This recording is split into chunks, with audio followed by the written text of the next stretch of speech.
Imagine a weapon that has no explosives. It has no nuclear warhead. It has no chemicals. It is just a solid stick of metal. But this stick of metal is dropped from space.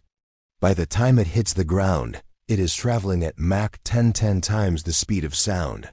When it hits, it doesn't explode. It simply transfers energy. It hits with the force of a tactical nuclear weapon, vaporizing concrete, steel, and rock deep underground.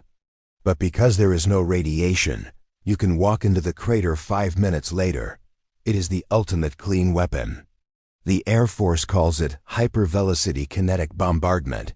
The internet calls it rods from God.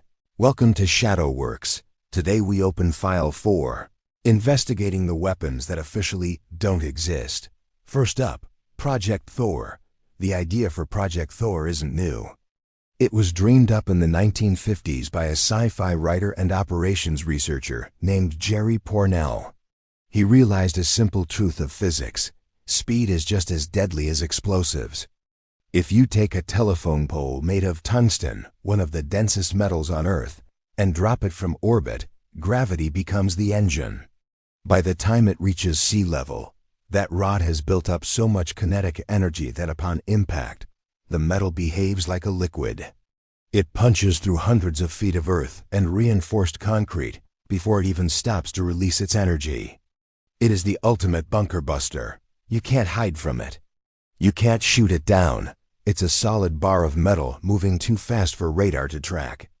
And unlike a nuke, it doesn't violate the treaties against weapons of mass destruction. Because technically, it's just a rock. So what would the weapon look like? In 2003, the U.S. Air Force revisited the concept. They envisioned a satellite containing a quiver of tungsten rods. Each rod would be about 20 feet long and 1 foot wide. These wouldn't be dumb drops. The rods would have small fins and a guidance computer. A soldier on the ground could point a laser at a building, and 15 minutes later, crack, the building ceases to exist. It sounds perfect. Infinite range. Zero radiation. Unstoppable. So why haven't we seen it used?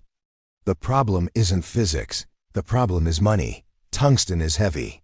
A single rod from God would weigh about 24,000 pounds. In the space shuttle era, it cost about $10,000 to put 1 pound of payload into orbit. That means a single rod would cost $240 million just to launch. And you need a whole satellite full of them. A standard bunker-busting bomb costs a few $1,000s.